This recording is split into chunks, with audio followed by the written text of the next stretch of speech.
पहले हम 5 बड़ी बातों से कार्यक्रम की शुरुआत करते हैं और एक बार आपको फिर से बता दें, हमारी कोशिश होती है कि इस आधे घंटे के बुलेटिन के ज़रिए जो ट्रेंडिंग वादा के शेयर्स हैं, एफ&ओ के शेयर्स हैं, वो हम आपके सामने रख पाएँ। करीब करीब 200 शेयरों की पूरी लिस्ट है जिनके फ्यूचर्स अवेलेबल हैं।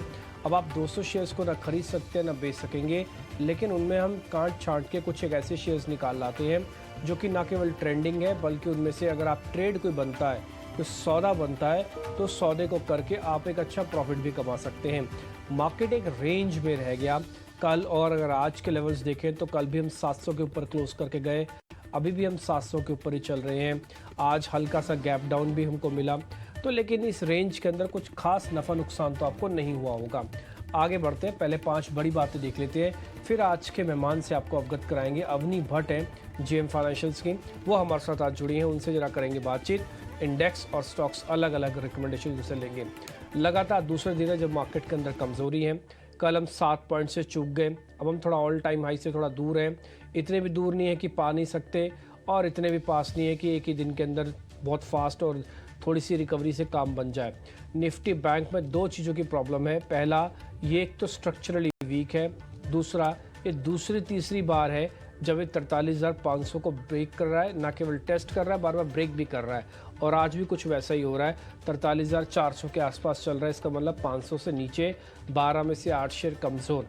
आईटी, मेटल और रियल एस्टेट शेयरों से कुछ सपोर्ट मिल रहा है। आईटी हमने आपको सुबह सुबह आज नोटिस करवाया था कि ये वन ऑफ द तेज़ी से चलने वाला सेक्टर होगा। हमने इसमें इन्फोसिस के बारे में पता भी किया था।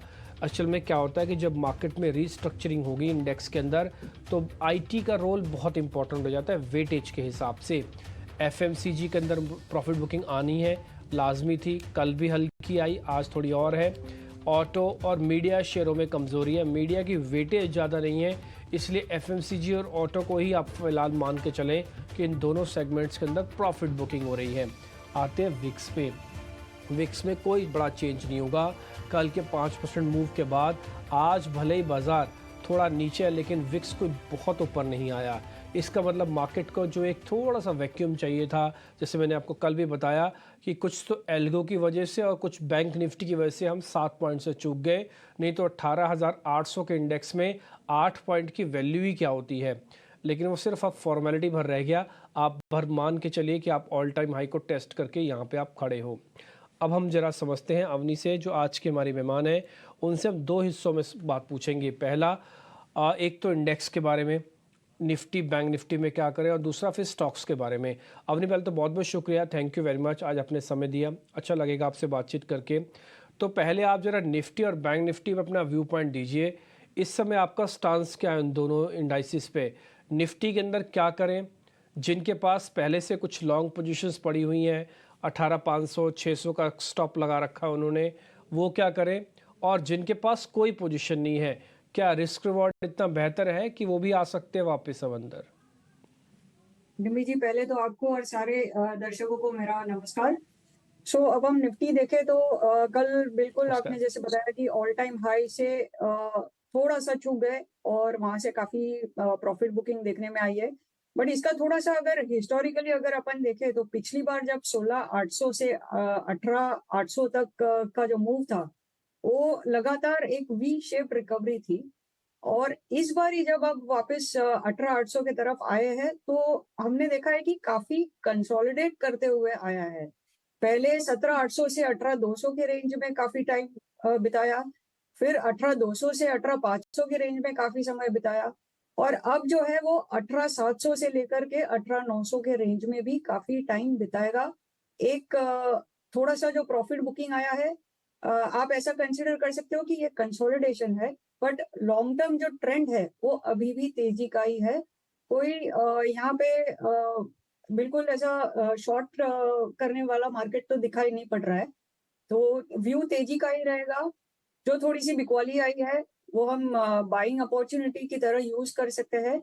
तो यहाँ पे तेजी का दाव लगा सकते हैं। 18,800 की जो कॉल है अभी, जो अगली एक्सपायरी है उसकी 18,800 की कॉल हमें मिल रही है अभी 22-23 रुपए में। वो एक बाय कर सकते हैं। ये जो बिकवाली है ये 1-2 दिन के अंदर रुक जाएगी। और पोजिशनली देखें तो 18,650 से 18,700 के बीच में बाय करना है और 18,500 का स्टॉप लॉस रहेगा और ऊपर हम 18,950 से 19,000 तक का टारगेट देख सकते हैं। अब बैंक निफ्टी देखें तो हाँ, बैंक निफ्टी ही एक स्पॉइलर रहा है जिसके वजह से निफ्टी भी थोड़ा सा रुका हुआ है। सो बैंक निफ्टी में 43,500 की पुट में काफी ओपन इंटरेस्ट दिखा था, बट आज तो 43,500 का लेवल भी तोड़ दिया है। अब जो हम बिल्टअप देख रहे हैं वो 43,000 के पुट में दिखाई पड़ रहा है और ऊपर जो कॉल के तरफ देखें तो 44,000 एक मेजर रेजिस्टेंस बन गया है। तो यहाँ से अभी 44,000 जब तक नहीं निकाल पाएगा तब तक बैंक निफ्टी में बड़ी तेजी की उम्मीद करना थोड़ा मुश्किल है। नीचे 43,200 का सपोर्ट है। शॉर्ट टर्म देखा जाए तो 43,200 का सपोर्ट है।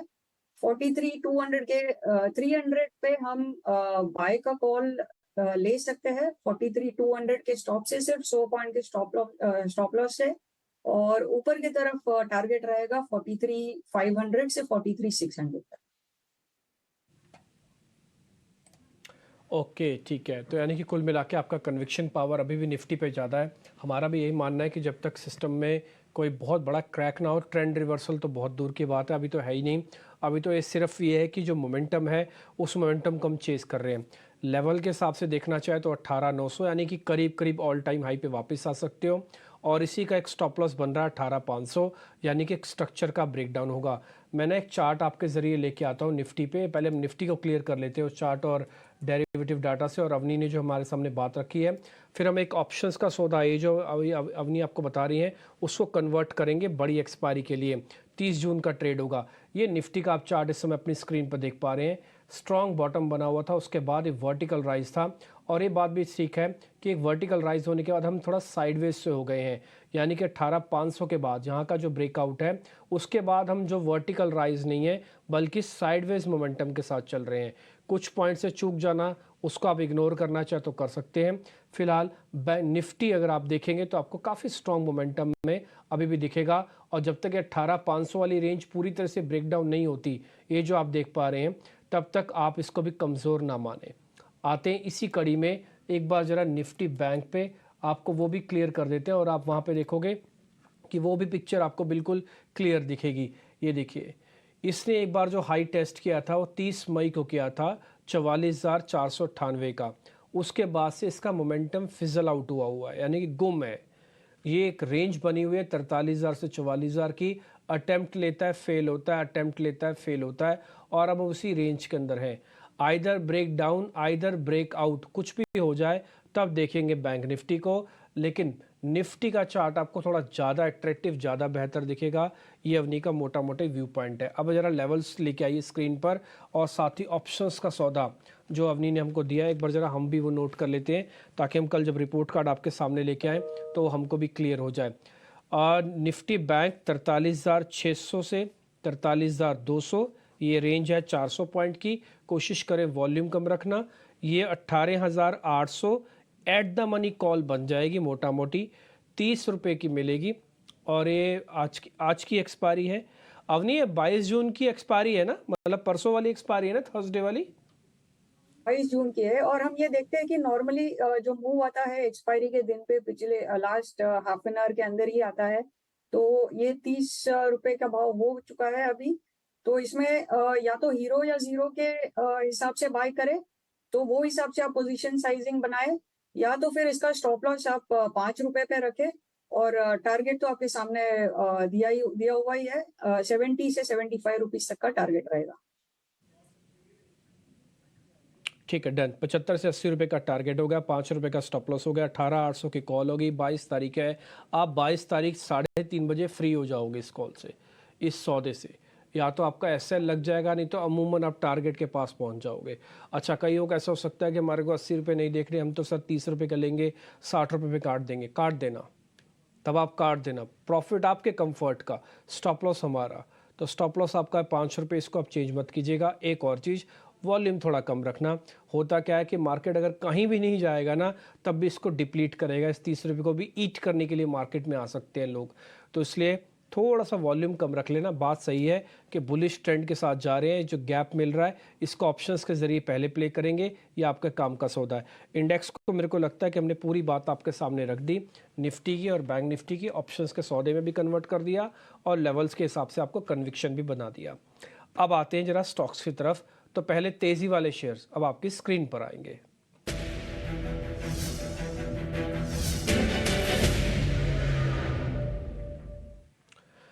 अपने दो शेयर हमने निकाले हैं, एक तो SCL टेक है और दूसरा हिंडाल्को। ये तेज़ी वाले शेयर यानी कि फ्रेश लॉन्ग बिल्डअप है, जिसमें OI एडिशन भी है और प्रीमियम भी बढ़ रहा है। एक और चीज़, आपके पास पूरी फ्रीडम है, क्योंकि आज आपके साथ हमारा पहला शो हो रहा है, तो आपके पास पूरी फ्रीडम है। आप किसी भी शेयर को गिरा सकते हैं, किसी भी शेयर को रिप्लेस कर सकते हैं। क्या आपको लग रहा है हिंडाल्को की जगह कोई दूसरा शेयर ठीक लगता है तो आप वो दे सकते हैं, और अगर आपको दोनों शेयर ठीक लगते हैं तो आप दोनों शेयर्स दे दीजिएगा। अगर आप इसको कॉल में कन्वर्ट कर रहे हैं तो स्टॉप लॉस देना मस्ट है, तो आपको स्टॉप लॉस ज़रूर देना पड़ेगा। तो आज दो शेयर जो तेज़ी वाले हमने आपके लिए रखे हैं निकाल के, वो है SCL टेक और हिंडाल्को। जी डिम्पी जी, सो HCL टेक ऑलरेडी जो चल चुका है 1158 का अभी रेट चल रहा है। बट इसमें अगर अपन थोड़ा सा पिछले एक महीने का अगर मूव देखें तो 1165 का एक रेजिस्टेंस बनता है, जहां से बार बार वो ये स्टॉक नीचे आ रहा है। तो यहाँ से फ्रेश बाइंग मेरे हिसाब से अवॉइड करना चाहिए। इसको थोड़े से डिप में 1135 के आसपास आए तो खरीदी कर सकते हैं 1200 के टारगेट के लिए। और 1115 का इसमें स्टॉप लॉस रहेगा। बट ये लेवल पे थोड़ा सा रुक जाइए, 1135 एक अच्छा लेवल रहेगा एंट्री करने के लिए। अब दूसरे स्टॉक की तरफ आ रहे हैं, हिंडाल्को। जैसे कि आज मेटल स्पेस में काफी मूवमेंट है, पिछले 3-4 दिन से काफी अच्छा मूव दिख रहा है। सो हिंडाल्को में तेजी बनाए रखे। 447 से 447 का लेवल जो है वो एक बार क्रॉस करने पर जो मूव आ सकता है वो काफी धमाकेदार मूव हो सकता है। 495 तक नॉन स्टॉप ये मूव हो सकता है। सो हिंडाल्को में ऊपरी के टारगेट रहेंगे 447, और वो लेवल निकालने के बाद में होगा 495। इसमें 415 के स्टॉप लॉस से लॉन्ग की पोजीशन बनाए रखते हैं। ओके ठीक है, तो आपका कुल मिला के ट्रेड जो है हिंडाल्को पे कन्विक्शन लेवल थोड़ा ज़्यादा है, तो हम हिंडाल्को को इस सौदे को कन्वर्ट कर रहे हैं आपके लिए। 430 अभी चल रहा है, 447 आपका स्टॉप लॉस हो गया, यानी कि करीब 17 रुपये का। 415 का आपका स्टॉप लॉस हो गया, 15 रुपये नीचे का स्टॉप लॉस है। तो अवनी एक काम करें, हमारा रिस्क रिवॉर्ड कम से कम हम 1:2 रखना चाहते हैं। कोई नियर बाय का स्टॉप लॉस या हम टारगेट बढ़ाएं, कुछ ऐसा और चेंज कर सकते हैं क्या? जी, सो इसमें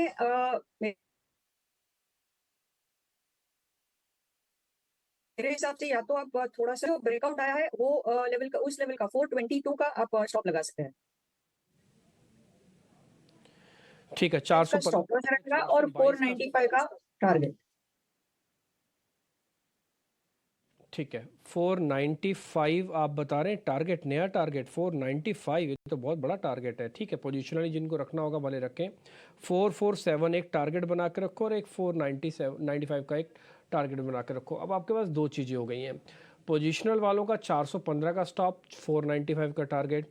जो थोड़ा शॉर्ट टर्म देख रहे हैं उनके लिए 422 का स्टॉप और 447 का टारगेट है। ये आपको रिस्क रिवॉर्ड अच्छा होना चाहिए। शेयर की पहचान करना अलग बात है, शेयर के अंदर ट्रेड करना अलग बात है। आपने शेयर चुन लिया, अच्छा है, एंट्री करेंगे, एंट्री सही लेवल पे होगी और अच्छा है। फिर आपको ये पता होना चाहिए मेरा ट्रेलिंग स्टॉप लॉस, तो और अच्छा है। फिर आपने अगर एग्जिट टाइम पे कर लिया फिर तो सब कुछ अच्छा है। तो ये आपका एक ट्रेड का एक पूरा पैटर्न है, आप हिंडाल्को के साथ चल सकते हैं।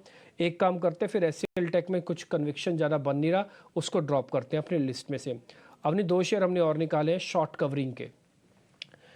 एक शेयर है DLF, दूसरा शेयर है IEX। एक बार इन दोनों को जरा आप चेक कर लो, DLF और IEX। जी, सो मैं आप पहले सेकंड शेयर पे आऊंगी जो IEX है। IEX में ज्यादा कन्विक्शन नहीं बैठ रहा है, इसमें पुल बैक रैली है। ये तकरीबन 132 के आसपास फिर से बिकवाली आ सकती है इस स्टॉक में, तो इस स्टॉक को अवॉइड कीजिए। इससे बेटर है DLF। DLF में तेजी बनी हुई है, इसमें ऑलरेडी जो ब्रेकआउट लेवल था वो काफी नीचे का था, 435 का ब्रेकआउट लेवल था और उसके बाद जो तेजी पकड़ी हुई है वो बनी हुई है। हल्का सा प्रॉफिट बुकिंग बीच बीच में आते रहता है, बट इसका ट्रेंड जो है वो काफी पॉजिटिव है। सो डीएलएफ में पॉजिटिव पोजीशन बना के रखे। ये लेवल से अगर खरीदी कर रहे हैं तो 480 का स्टॉप लॉस रहेगा और ऊपर की तरफ 506 का टारगेट रहेगा। ठीक है, डन। हालांकि हम आईएक्स को हमने सुबह सुबह नोटिस भी करवाया था और ये बात बताई भी थी कि इस पे जो नेगेटिव खबर सीआरएससी की तरफ से आई थी कि इनकी मोनोपोली स्टेटस चला जा सकता है।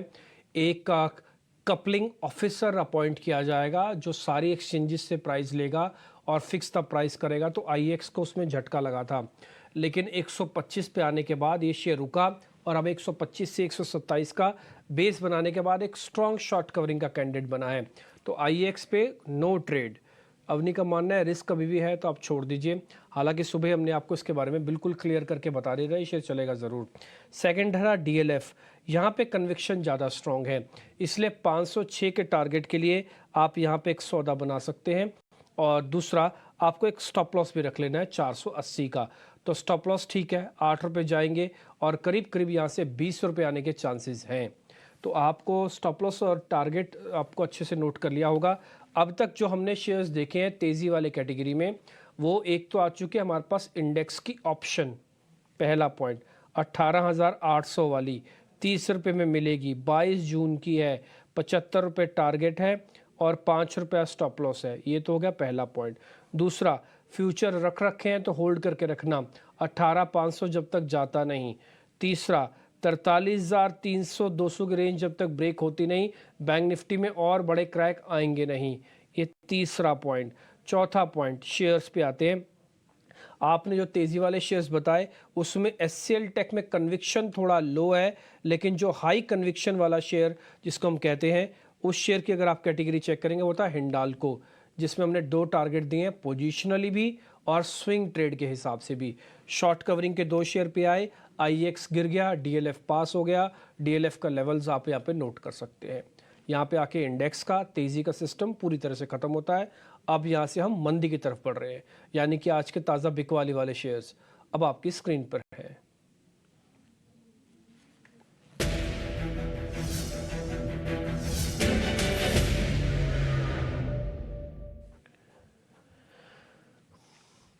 दो शेयर आज हमने निकाले हैं, एक तो पीवीआर आईएनएक्स। आज सुबह सुबह हमने डेरिवेटिव्स के जब 2 शेयर्स दिए थे उसमें बताया था कि बाटा चलेगा पीवीआर टूटेगा। ठीक वैसा ही हो रहा है, बाटा चल रहा है, पीवीआर टूट रहा है।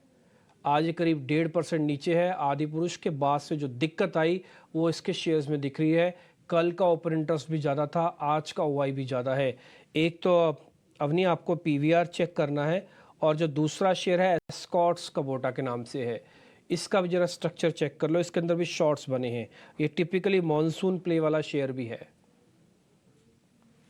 जी बिल्कुल डिम्पू जी, आपने जो बताया कि कल का डेटा अगर देखें तो पीवीआर आइनॉक्स में काफी शॉर्ट बिल्टअप हुआ था और वो आज भी उसमें सेलिंग दिख रही है। जो कल का डेटा फॉर्म हुआ था वो आज प्ले आउट हो रहा है।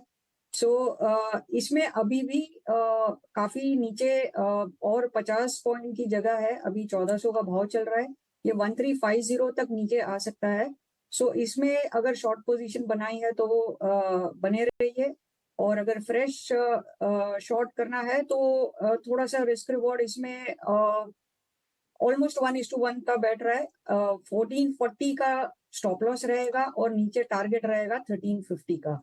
बट अगर ऑलरेडी बनाई हुई है तो आप पोजीशन 13 शॉर्ट पोजीशन 1350 तक होल्ड कीजिएगा। जो दूसरा जो स्टॉक है एस्कॉर्ट्स, एस्कॉर्ट्स में बिकवाली जरूर आई है थोड़ी सी, बट इसमें जो सपोर्ट लेवल बन रहा है वो है 2130 का। तो यहाँ से अब ज्यादा डाउनसाइड नहीं है, जो शॉर्ट बिल्टअप एज सच नहीं है, एक हल्का सा प्रॉफिट बुकिंग है। बट ये कहीं किसी भी लेवल से 2130 के आसपास से किसी भी समय ये वापस बाउंस बैक कर सकता है। सो इसमें फ्रेश शॉर्ट ना बनाए, फ्रेश शॉर्ट के लिए पीवीआर सही रहेगा। ठीक है, फ्रेश शॉट्स के लिए पीवीआर ठीक है, जिनके पास पहले से शॉर्ट पड़ी है उनके लिए भी पीवीआर ठीक है। तो पीवीआर एक वीक काउंटर है जो हमने सुबह सुबह आपको नोटिस कराया था। 1 मिनट के लिए चार्ट आप स्क्रीन पे लेके आई ताकि हम इसके बारे में एक पॉइंट आपको ज़रा नोटिस करवा पाएँ, और अगर आप देखेंगे तो आपको साफ पता लगेगा कि पीवीआर हमने क्यों ढूंढा था। जिनके पास शॉर्ट है उनके लिए होल्ड लिखा है, और जिनके पास लॉन्ग पोजीशंस है ये वाला चार्ट नहीं है, गलती से बाय मिस्टेक आपके पास वो चार्ट आ गया। ठीक है, इसको 1 मिनट के लिए आउट कीजिए। पीवीआर पर आप शॉर्ट के लेवल्स एक बार नोटिस कर लीजिए, आपको ये अभी और कमज़ोर होता हुआ दिखेगा 1350। अवनी, हमारे पास अनवाइंडिंग के 2 शेयर और भी हैं, लेकिन ठीक उससे पहले आप ज़रा अपनी ट्रेडिंग कॉल्स आपको हमको बता दीजिए, फिर समय रहेगा तो अनवाइंडिंग के 2 शेयर और पता करेंगे आपसे। जी, सो अब जैसे कि मेटल सेक्टर में काफ़ी तेज़ी अभी बाकी है, तो उसमें से जो स्टॉक काफ़ी सारे स्टॉक्स चल चुके हैं, बट अब जिसमें और काफ़ी अच्छा मूव देखने मिल सकता है, वो है टाटा स्टील। टाटा स्टील का अभी जो भाव चल रहा है 114 से 115 के रेंज में फ्यूचर बाय कर सकते हैं, और इसका टारगेट रहेगा 125, स्टॉप लॉस रहेगा 109.5। दूसरा जो स्टॉक है वो है टीसीएस। फिर मेटल और आईटी में ही आज तेजी नजर आ रही है, और टीसीएस जो है वो काफी दबा हुआ स्टॉक था, बट अब उसमें धीरे धीरे अपमूव स्टार्ट हो चुका है। ये बाइंग लेवल जो था वो 3224 से 3228 के रेंज में था, बट अब थोड़ा सा भाव बढ़ चुका है। 3230 पे भी आप बाय कर सकते हैं। इसमें टारगेट रहेगा 3325 का, और स्टॉप लॉस रहेगा 3165 का। और तीसरा एक स्टॉक है, बहुत ही अच्छा चल रहा है पिछले 2 दिन से, और वो है हिंद कॉपर। हिंद कॉपर में ज्यादा लोगों का ध्यान नहीं है, बट ये स्टॉक धीरे धीरे बड़ी आसानी से ऊपर चल रहा है। इसका अभी जो भाव है 118 का भाव हो चुका है। 116 के आसपास मिल जाता तो ठीक रहता, बट 118 में भी बाय करने में कोई दिक्कत नहीं है। 126 का इसमें टारगेट रहेगा, और 111 का स्टॉप लॉस रहेगा। तो ये 3 स्टॉक हम फ्यूचर में बाय कर सकते हैं। तीनों शेयर्स आपके तीनों शेयर्स आपने बता दिए। तीनों के तीनों की कॉमन एक यूएसपी ये है कि तीनों मेटल्स के हैं, तीनों थोड़ा सा ट्रेंडिंग स्टॉक्स भी हैं। टीसीएस आईटी का बज़ है, मैंने आपको जैसे पहले बताया कि आईटी एक बेस बना रहा है। इन्फोसिस टीसीएस 2 बड़े शेयर पहले निकल के आएंगे, फिर छोटे शेयर आएंगे।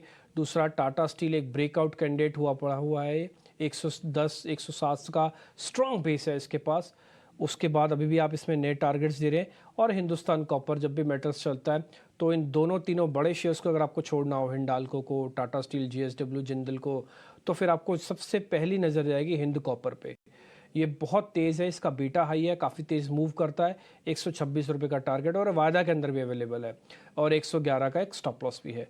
तो ये अवनी के तीनों शेयर्स हो गए। ऑप्शंस का ट्रेड ऑलरेडी आपको बता दिया हमने, और हमने जो शेयर्स पता करने थे वो भी पता कर लिए। कल अवनी भट्ट का रिपोर्ट कार्ड हम आपके सामने रखेंगे। अवनी, शुक्रिया आपका आज कार्यक्रम में जुड़ने के लिए, बताने के लिए कि अलग अलग स्टॉक्स में और इंडाइसिस पे आपका व्यू पॉइंट क्या है। फिलहाल इस कार्यक्रम से इतना ही। नमस्कार।